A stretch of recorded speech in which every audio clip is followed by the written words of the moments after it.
할렐루야. 할렐루야. 피곤하세요? 우리 앞뒤 작업분들과 인사 한번 하시겠습니다. 잘 오셨습니다. 한번 인사하시길 바랍니다. 네, 잘 오셨습니다. 네.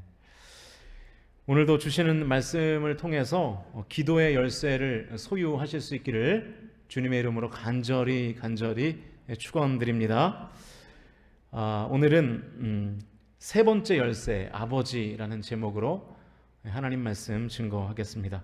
주기도문의 첫 번째 문장인 하늘에 계신 우리 아버지여 라는 이 한 문장은 기도의 문을 여는 열쇠라고 제가 누차 강조해서 말씀을 드렸습니다. 그만큼 이제 중요하다는 뜻이겠죠. 그래서 지금 이 한 문장을 가지고 지금 3주째 살펴보고 있잖아요. 첫 번째 열쇠는 하늘인데, 하늘을 스카이가 아니라 영적 권세가 실존하는 뭐로 인식해야 된다고요? 네, 헤븐으로 인식해야 된다라고 말씀을 드렸습니다. 두 번째 열쇠는 우리인데, 우리 나의 하나님이 아니라 우리의 하나님이시기 때문에 이 형제 자매와의 이 깨진 관계를 해야 된다. 회복하면서 함께 기도해야 하나님께서 그 기도를 들으신다 말씀드렸습니다.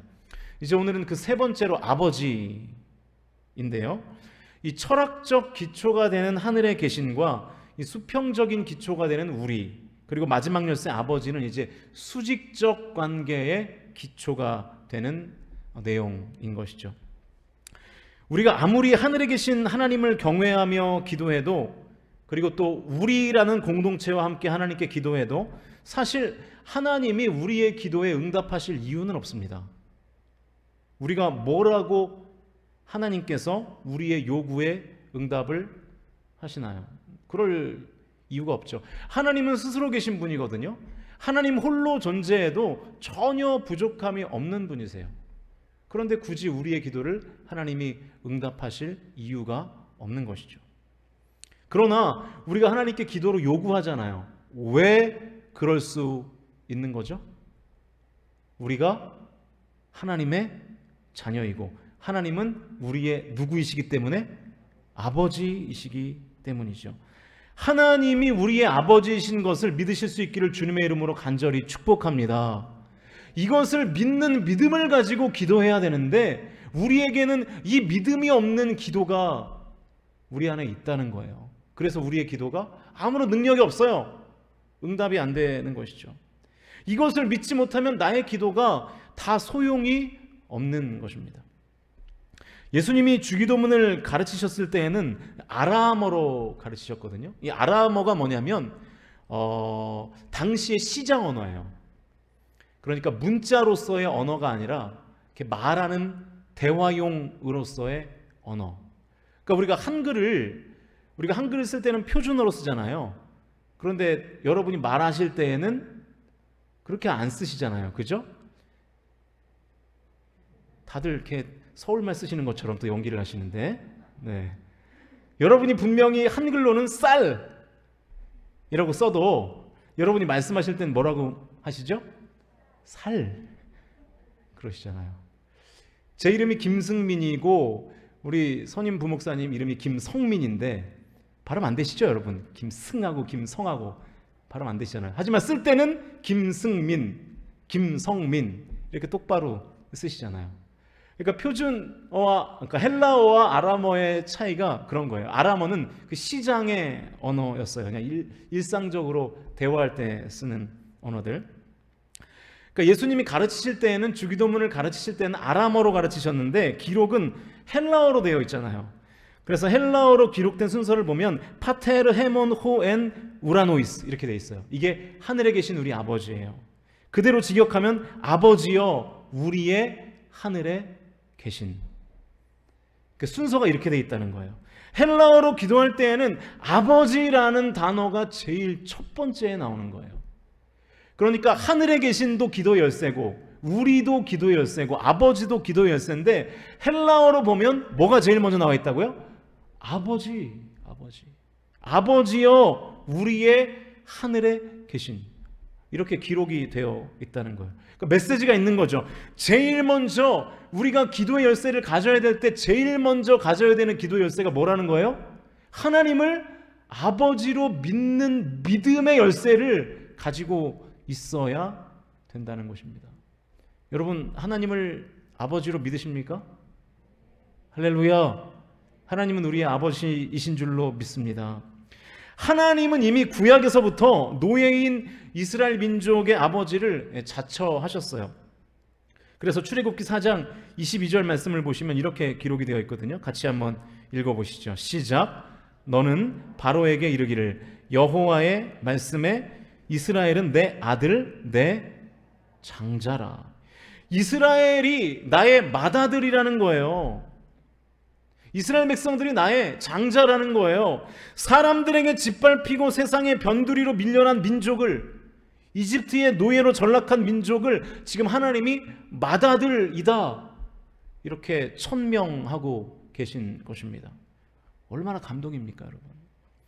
여러분, 우리가 실패해도 좌절할 수 없는 이유, 실패해도 넘어지면 안 되는 이유가 바로 여기에 있습니다. 우리 모두는 다 하나님의 맏아들이에요. 할렐루야. 그런데 어떻게 우리가 넘어질 수 있겠습니까? 하나님의 자녀인데요. 하나님이 나의 아버지이신데 어떻게 그 넘어짐의 자리에 머물러 있을 수 있냐 하는 것이죠. 전지전능하시고 무소부재하신 하나님께서 내 아버지라는 사실이 정말로 믿어진다면 어떻게 우리가 좌절합니까? 어떻게 우리가 절망하나요? 소망이 되시는 하나님께서 나의 아버지이신데 어떻게 우리가 절망할 수 있냐고요. 말이 안 되는 거죠. 전능하신 하나님이 저와 여러분의 아버지이신 것을 진심으로 믿으실 수 있기를 주님의 이름으로 축복합니다. 그 믿음이 우리를 소망으로 인도하는 거예요. 예수님이 겟세마네 동산에서 내게서 이 잔을 거두어 주십시오. 그러나 내 뜻대로 하지 마시고 아버지의 뜻대로 해주십시오 라고 기도할 때 하나님을 뭐라고 불렀는지 아세요?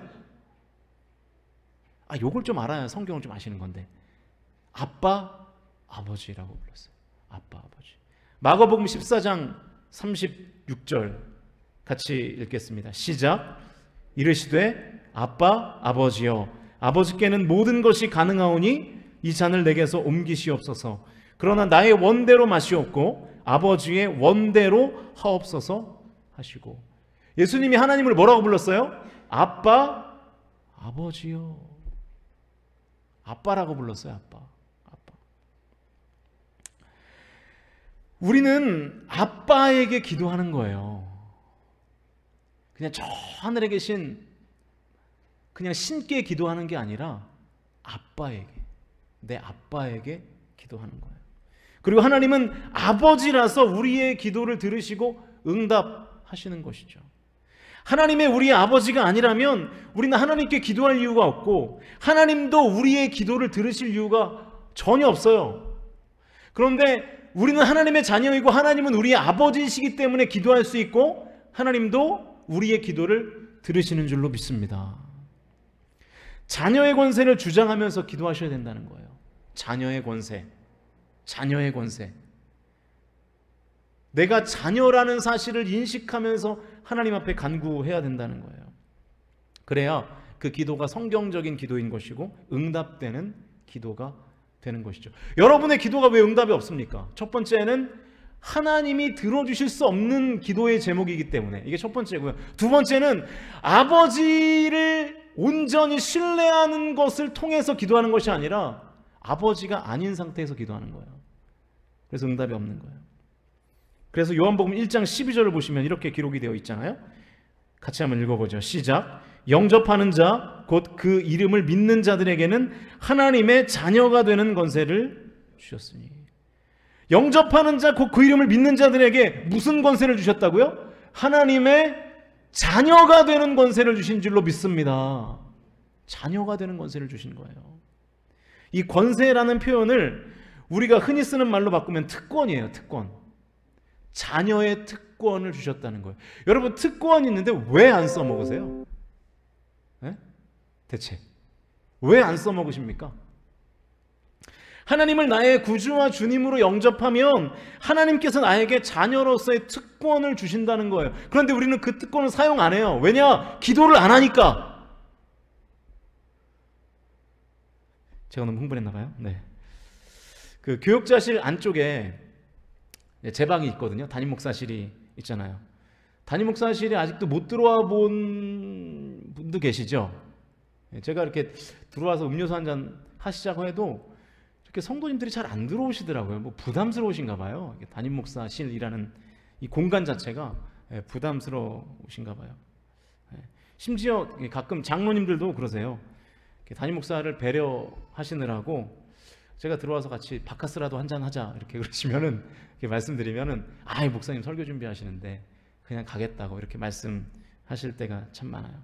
또 제가 없으면 또 제 방에 들어오시지도 않고 밖에서 기다리셨다가 같이 들어오시고, 그러니까 예의를 장로님들이 지켜주시는 거죠. 그러니까 얼마나 감사한지 몰라요. 그런데 제가 없어도 예의 없이 제 방에 들어오는 분이 계시는데 누군지 아세요? 제 아들이에요. 제 아들 김희한 군. 제 아들은 전혀 예의를 차리지 않아요. 와서 그냥 뭐 난동을 부리고요. 방을 아주 그냥 막 어지럽히죠. 지난번 8월 당회 때 제 아내가 우리 장로님들에게 그냥 복숭아를 조금 대접한다고 이제 당회 중에 잠깐 이제 제 방을 들어왔거든요. 그러니까 이한이하고 같이 들어왔어요. 그런데 얘가 아빠랑 같이 있겠다는 거예요. 저는 당회를 해야 되는데 안 나간다는 거예요. 그래서 제 방바닥에 들어 누웠어요. 얘가 장로님들이 다 계시는데 당회를 진행을 해야 되는데 얘가 방바닥에 들어 누워가지고 안 나간다는 거예요. 아주 요 녀석이 자녀의 권세를 10분 활용하시더라고요. 그러니까 담임 목사실이 이한이한테는 전혀 무섭지가 않은 거죠. 왜요? 왜 안 무섭죠? 아빠 방이니까. 아빠 방이니까. 담임 목사가 자기 아빠니까 담임 목사실에 들어오는 게 전혀 안 무서운 거죠. 자유로운 거예요. 여러분, 이게 자녀의 권세예요. 자녀의 권세. 여러분, 하나님 앞에서 땡깡 부려보신 적 있어요? 우리는 너무 요즘 제가 보니까 좀 신앙생활을 너무 신사적으로 하는 것 같아요. 영적인 정장을 딱 차려입고 하나님 앞에 분명히 하나님 앞에 필요한 게 있는데 구하질 않아요. 하나님 괜찮습니다. 그냥 저 괜찮아요. 살만해요. 이렇게 뭔가 의인의 옷을 입고 사실은 죄인된 모습으로 하나님 앞에 막 땡깡도 부리고 그래야 되는데 우리 안에 어느 순간부터 그런 것들이 다 사라져 버린 거예요. 너무 젠틀해요. 하나님 앞에서. 그러나 자녀의 권세를 가진 성도는 하나님 앞에 땡깡을 부리는 거예요. 땡깡을. 하나님 이거 도와주셔야 됩니다. 하나님 이거 채워주셔야 됩니다. 이런 땡깡을 부릴 줄 아셔야 되는 거죠. 신앙생활을 하면서도 자녀의 권세를 누리지 못하는 성도들이 있어요. 그래서 바울이 로마서 8장 15절에서 이렇게 설명합니다. 화면을 보시면서 같이 읽어볼까요? 시작. 너희는 다시 무서워하는 종의 영을 받지 아니하고 양자의 영을 받았으므로 우리가 아빠 아버지라고 부르짖느니라. 기도할 때 아빠 아버지라고 부르짖으면서 기도하라는 거예요. 양자의 영을, 다시 말하면 자녀의 영을 받았기 때문에 아빠라고 부르면서 기도하라는 거예요. 땡깡 좀 부리라는 거예요. 아빠에게 기도하는 것이라는 거죠. 그런데 여전히 무서워하는 종의 영으로 하나님을 대하는 성도들이 있어요. 그 신앙생활을 두려움 때문에 하는 거예요. 두려움 때문에. 자유함이 없어요. 여러분, 주일 성수를 왜 하세요? 해야 되니까 하시나요? 주일 성수 안 하면 교통사고 날까 봐. 주일 성수 안 하고 산으로 놀러 가면 다리가 부러질까 봐. 그래서 혹시 주일 성수 하십니까?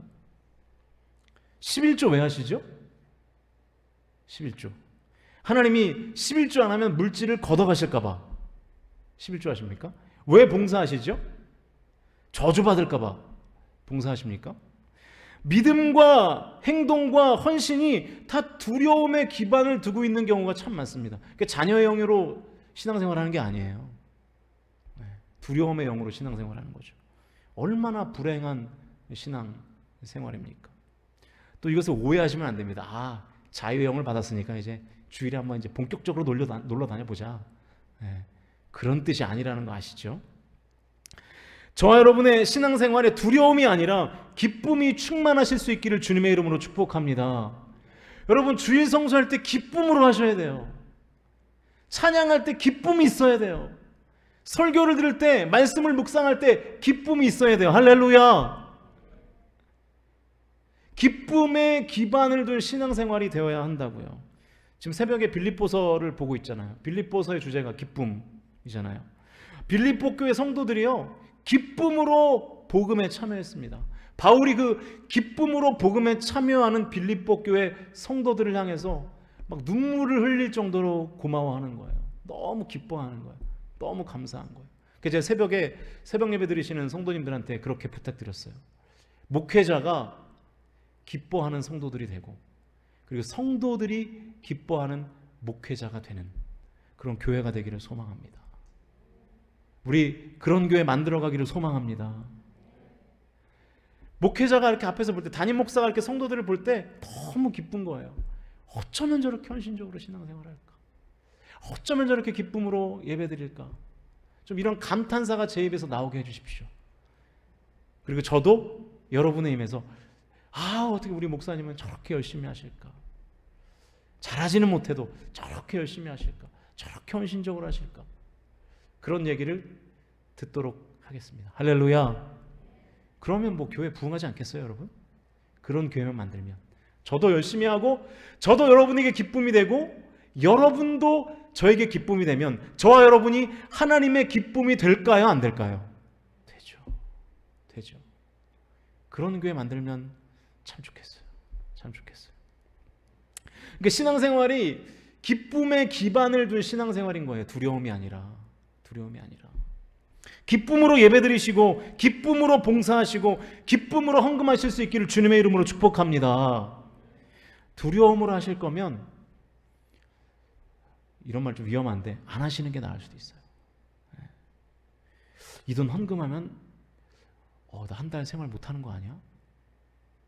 너무 두려우시면 안 하셔도 돼요. 정말이에요. 하나님이 그 헌금 안 한다고 여러분 벌 주지 않으세요. 안 하셔도 돼요. 감사함으로 기쁨으로 헌금도 하고, 감사함으로 기쁨으로 예배도 드리고, 감사함으로 기쁨으로 교회를 위해서 또 성도들을 위해서 헌신하고 봉사하는 것이지, 두려움에 기반을 두면 그 오래 가지도 못하고요, 그 하나님 그것 가지고 영광 받지도 못하세요. 예배, 헌금, 봉사 다 자유함 안에서 기쁨과 감사로 해야 되는 것들입니다. 기쁨과 감사를 하고 있다는 것은 내가 하나님의 자녀의 영을 받아서 지금 신앙생활을 하고 있다는 뜻인 것이죠. 자녀의 영으로 자유함으로 기쁨으로 예배하시고 봉사하시고 헌신하는 성광교회 모든 성도들이 다 되실 수 있기를 주님의 이름으로 간절히 축원드립니다. 자, 이 하늘에 계신이라는 표현이 이 하나님을 향한 뭔가 신비롭고 경외하는 마음을 느끼게 한다면, 이 아버지라는 단어는 친밀감을 표현해 주는 단어죠. 아버지가 정말 아버지가 되려면 자녀와 친밀해야 되는 거죠. 아버지와 친밀하지 않으면 자녀의 권세를 누릴 수가 없어요. 그래서 우리 가부장적인 아버지들이 그렇잖아요. 이렇게 윽박지르기를 좋아해서 하는 건 아니겠지만, 어쨌든 사랑하는 마음으로 하는 거겠지만, 주로 윽박을 지르고 그러니까 보통 아들과 딸들과의 관계가 다 깨져 있잖아요. 내 신부는 분명히 자녀인데 아빠와 친밀하지 않으니까 아빠 방에서 대자로 누울 수가 없는 거예요. 친밀하셔야 됩니다. 여러분은 하나님 아버지와 친밀하세요? 저 하나님 아버지하고 친해요. 그렇게 생각하세요? 아버지와 친밀하지 않으면 자녀의 권세를 누릴 수가 없는 것이죠. 친밀함이 없으면 하나님과의 관계가 온전히 형성되지 않아 있는 상태이기 때문에 기도가 힘든 거예요. 여러분, 기도할 때 5분 이상 못하는 분 계시죠? 5분 동안 막 하다 보면 기도거리가 어느 순간 떨어져 있는 거예요. 그래서 가야겠다. 그래서 가버리는 거죠. 왜 그렇죠? 왜 그런 현상이 벌어지죠? 아직 아버지와 친밀하지가 못한 거예요. 친해지려면 어떻게 해야 될까요? 자주 보는 수밖에 없습니다. 많은 시간을 같이 보내는 수밖에 없어요. 그래야 친밀해지는 거예요. 자꾸만 예배의 자리로 나오고 자꾸만 기도의 자리로 나와야 하나님 아버지와 친밀해지는 것이죠. 여러분, 안 친한 사람하고 같이 밥 먹으면은 그 시간이 30분이어도 어떻습니까? 막 체할 것 같잖아요. 막 지옥이잖아요.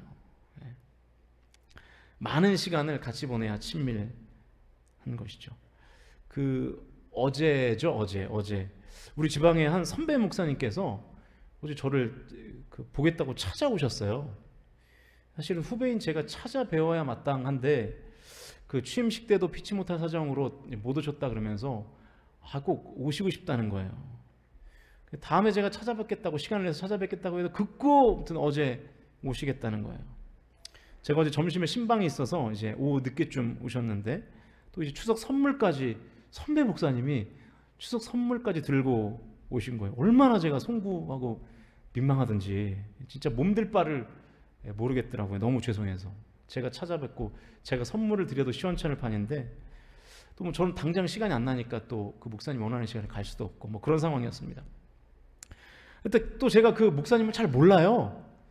어느 교회를 목회하시고 이름 정도만 제가 아는데, 이제 제 방에서 한 15분 정도 이렇게 커피 한 잔을 하면서 대화를 나눴습니다. 할 얘기가 있었을까요? 없었을까요? 할 얘기가 없는 거예요. 또 어려운 또 선배 목사님이니까 진짜로 할 얘기가 없어요. 그 15분이 진짜 숨 막히는 긴장감이었습니다. 제 목을 막 조르는 것 같더라고요. 제가 막 몸을 막 비비 꼬면서 아마 목사님이 그걸 느끼셨던 것 같아요. 얼른 가시더라고요. 네. 근데 참 감사한 것은 우리 성도님들하고 이렇게 신방하면서 얘기하는 거는 또 그렇게 재미가 있어요. 네. 얼마나 감사한지 몰라요. 어색하지가 않고 너무 편하고. 네. 여러분들은 안 편하신지 모르겠는데 저는 편해요. 아무튼 저만 편하면 됐죠 뭐. 네. 저는 편한데 네. 너무 재밌고 좋아요. 성도님들이 얘기를 듣는 것도 너무 재밌고, 또 이렇게 함께 교회에 대한 비전을 나누는 것도 너무나 재밌고, 장로님들하고 대화하는 것도 너무 재밌어요. 주일마다 같이 짜장면 먹으면서 교회 얘기하고 그런 것도 너무 재밌고.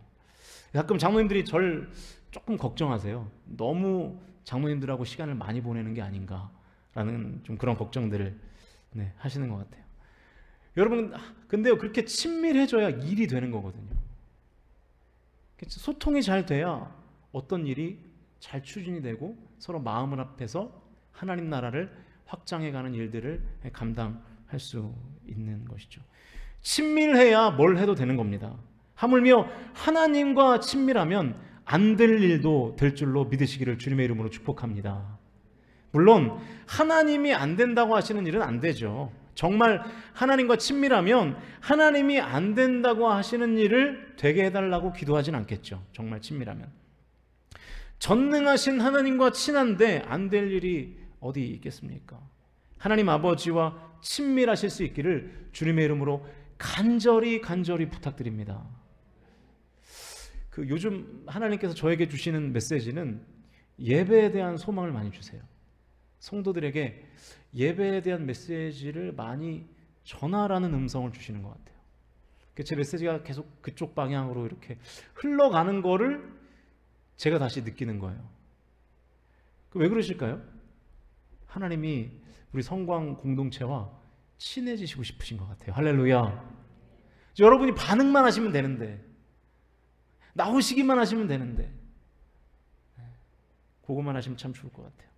아버지와 친밀해지셔서 자녀의 특권을 활용해서 아버지께 기도하시면 그 기도를 하나님께서 반드시 들어 응답해 주실 줄로 믿으시는 저와 여러분이 다 되실 수 있기를 주님의 이름으로 축복합니다.